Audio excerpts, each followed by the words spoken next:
Did you know that you experience roughly 60,000 thoughts every single day? It's a staggering number, but what's even more surprising, and frankly a little exhausting, is that psychologists estimate up to 80% of those thoughts can be negative, and 95% are the exact same repetitive thoughts you had yesterday.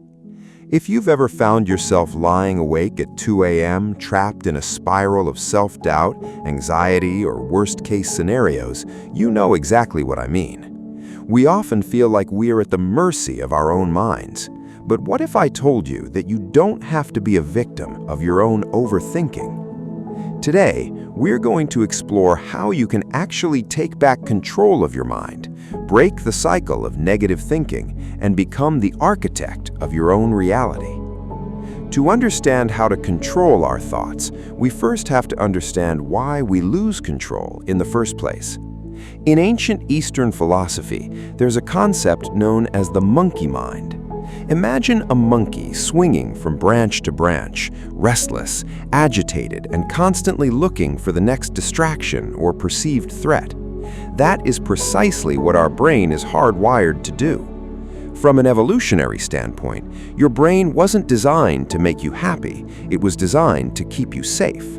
It is constantly scanning the horizon for danger, which in the modern world translates to stressing about upcoming deadlines, replaying an awkward conversation, or agonizing over the future. When these negative thoughts arise, our first instinct is usually to fight them. We tell ourselves, "Stop thinking about this, snap out of it." But modern psychology has proven time and time again that suppressing a thought actually makes it stronger. This is known as the ironic rebound effect. If I tell you right now, absolutely do not think about a pink elephant, what is the very first image that pops into your head? A pink elephant. So if fighting your thoughts doesn't work, what does? The secret isn't resistance, it's detachment. Imagine your mind as a bustling train station. The trains pulling into the station represent your thoughts. Some trains are carrying joy, creativity, and inspiration. Other trains are hauling heavy cargo, anger, regret, and anxiety. The mistake we make is that every time a negative train pulls into the station, we automatically buy a ticket and board it, letting it take us miles down the track into despair. But here is the foundational truth you need to remember. You are not the train. You are the station platform. You have the power to simply stand on the platform, acknowledge that a dark train has arrived, and watch it pull away without ever stepping foot on it.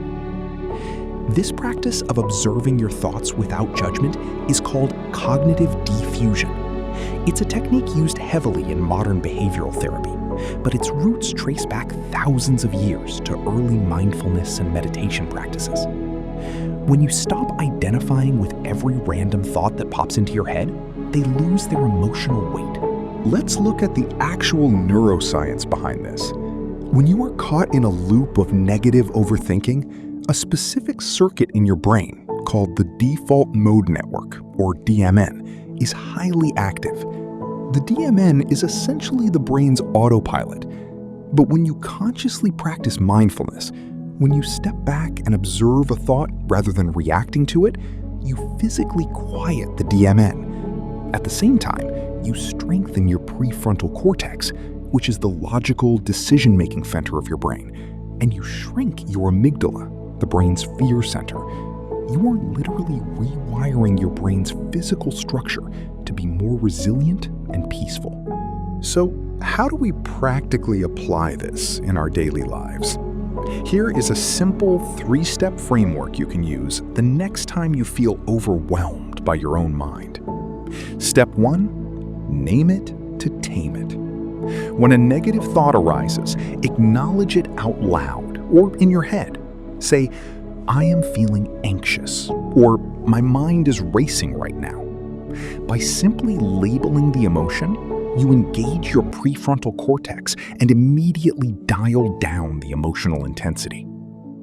Step 2, create distance. Change your internal language. Instead of thinking, I am a failure, reframe it as I am having the thought that I am a failure. Do you feel the difference there? The first statement is a life sentence. The second statement is just a temporary event happening in your brain. Step 3. Anchor yourself in the present. Your mind cannot be fully focused on the present moment and worrying about the future at the exact same time. When the negative trains try to pull you away, anchor yourself. Take a deep breath. Focus on the physical sensation of the air entering your lungs, the feeling of your feet on the floor, or the sounds in the room around you. This breaks the autopilot loop and brings you back to reality. Mastering your mind is not an overnight process. It is a daily practice, much like going to the gym. Some days will be easier than others, but every time you choose to observe a negative thought and let it pass instead of holding on to it, you are building emotional muscle. You truly are the architect of your own happiness. The thoughts you choose to entertain will eventually shape your beliefs, your actions, and ultimately, your reality. By cultivating awareness, letting go of the thoughts that don't serve you, and consciously choosing constructive thinking, you open the door to a life of profound peace and purpose. If you found value in this video and want to continue leveling up your mindset, make sure to hit that subscribe button and turn on notifications so you never miss a new upload. Leave a comment below with the word mindset so I know who made it to the end. Thank you so much for watching, and I'll see you in the next video.